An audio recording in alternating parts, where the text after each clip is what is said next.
किया जाता है, फॉर्मेलिटीज की जाती है। उन बच्चों को नरिश करने का जो काम है वो एक्टिविटी कोचिंग सेंटर की कर रहे हैं। सरकारी जॉब के लिए तैयारी कर रहे हो तो कोचिंग सेंटर तैयार कर रहे हैं, उनका बौद्धिक स्तर बढ़ाना हो तो कोचिंग सेंटर्स कर रहे हैं। उनपे इम्पोजिशन तो बहुत लगा रहे हैं, लेकिन उनको बढ़ावा देने के लिए सरकार क्या कर रही है, इस विषय को लेकर भी हमें बात करनी चाहिए। गवर्नमेंट से हमें अपना डायलॉग स्थापित करना ही चाहिए, कम्युनिकेशन हमें करना ही चाहिए। इस बीच में कई करोड़ों रुपए कमा रहे हैं, इसको कैसे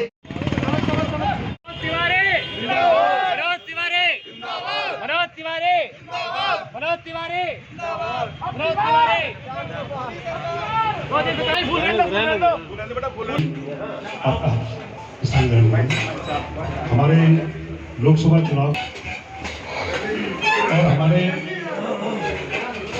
हमारे निगम पार्षद अनिल गौड़ जी है कि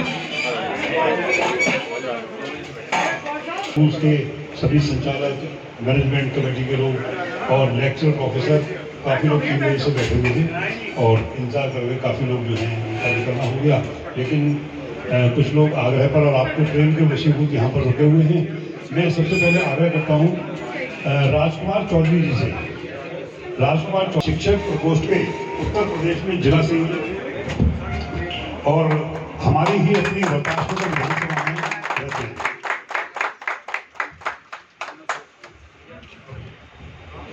और विकास भारद्वाज कहाँ है? विकास भैया कहाँ है? भैया का स्वागत करेंगे। Ashwini Sharma ji, Shivkumar Sharma ji,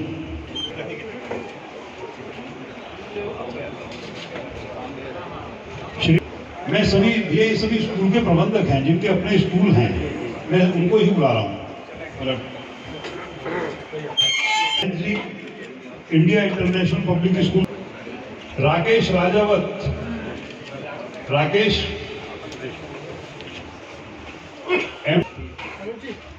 mister Upmanyu Sharma, ministry of finance में इसमें बैचलर ऑफिसर है। देव शर्मा जो मैथमेटिक्स के टीचर हैं। Adarsh Navjivan inter college,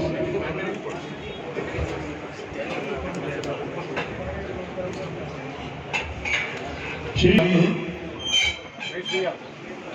MP Kaushik जी,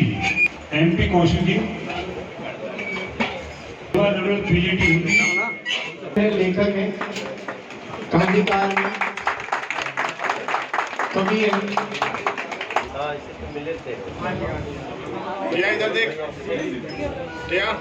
राकेश भारद्वाज जी और राहुल जी और अमित जी, आप सब तीनों इकट्ठे आ जाओ एक साथ। स्कूल है? हाँ जी, ये मेरा ही स्कूल है। School of law, school of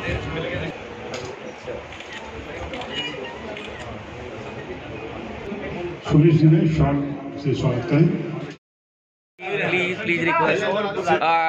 सांसद जी क्या कहेंगे, जहाँ देखी जाए शिक्षा विभाग की बात करी जाए, सारे टीचर्स आपके पास थे, तो क्या कहेंगे कि इस विषय में? हमारी जो चिंता है शिक्षा को लेकर के, वही चिंता दिल्ली के स्कूलों की और वही चिंता एजुकेशनिस्ट की है, जो लोग विविध क्षेत्र में शिक्षा के काम कर रहे हैं। तो बात करें चैनल की। अब अभी ज़्यादा डिस्कशन का समय नहीं है, अब कहने का समय नहीं, अब करने का समय है। आम आदमी पार्टी की सरकार दिल्ली को शिक्षा के क्षेत्र में भी अन्य क्षेत्रों की तरह बिल्कुल खोखला कर चुकी है। हम दिल्ली से प्रार्थना कर रहे हैं, आइए नरेंद्र मोदी जी के साथ चलते हैं और दिल्ली को सर्वश्रेष्ठ बनाते हैं। शिक्षा के क्षेत्र में भी, स्वच्छता के क्षेत्र में भी, वायु प्रदूषण को कम करने के क्षेत्र में भी, नदी को साफ करने के क्षेत्र में भी, और सबसे प्रमुख इस दिल्ली के बच्चों को एक बड़ा आसमान देने के क्षेत्र में। नमस्कार मित्रों, मैं सुबोध शर्मा के न्यूज़ से आज जुड़ा हूँ आपके साथ। जैसा आप जानते हैं, चुनावी सरगर्मी इस समय बड़ी चल रही है, गर्मी के साथ साथ चुनावी सरगर्मी। आज मैं यहाँ खड़ा हूँ सर्वोदय कंप्यूटर के सेंटर में। यहाँ तिवारी जी आए हुए और तिवारी जी मतलब दिन में 10-12 मीटिंग अटेंड करते हैं और आज से पहले कभी नजर नहीं आए, क्योंकि वो कहते हैं विकास कार्य में लगा हुआ था और हर मीटिंग में पहुँचते हैं। तो यहाँ हमारे साथ कुछ बंद खड़े हुए जब बात करते हैं क्या चुनाव क्या माहौल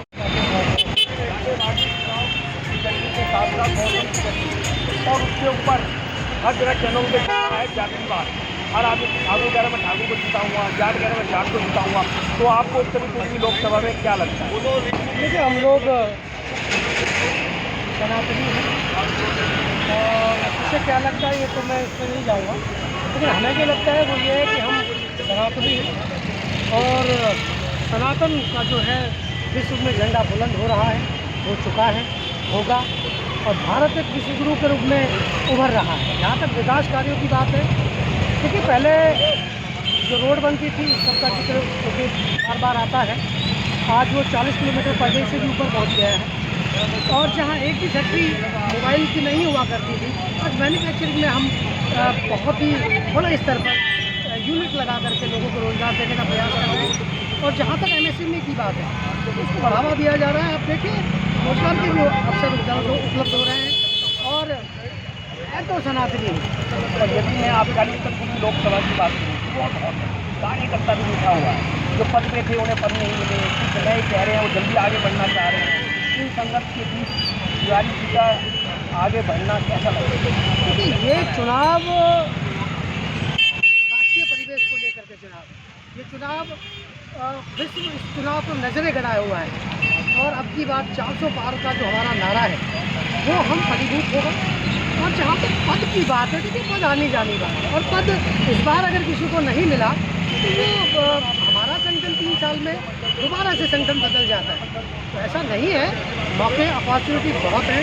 विकास की बात कीजिए, चुनाव में जहाँ तक तिवारी जी की बात है, तिवारी जी ने केंद्रीय विद्यालय दे दिए 3 इस लोकसभा को। केंद्रीय विद्यालय में रिक्शे चलाने में एजुकेशन में 3 विद्यालय दे दिए, लेकिन जो रिक्शे चलाने वाला उसका बच्चा तो आज स्कूल में जा रहा है, हिंदी एजुकेशन ग्रहण कर रहा है। देखिए जहाँ तक रिक्शे वाले का बच्चा है ऐसा कुछ नहीं है, आप ऑनलाइन फॉर्म भरिए और उसमें जो समुचित सीट है, देखिए हम ये तो कर नहीं सकते कि अगर सीट 50 बच्चों की कैपेसिटी है तो उसमें 500 कर दें, इट्स नॉट पॉसिबल।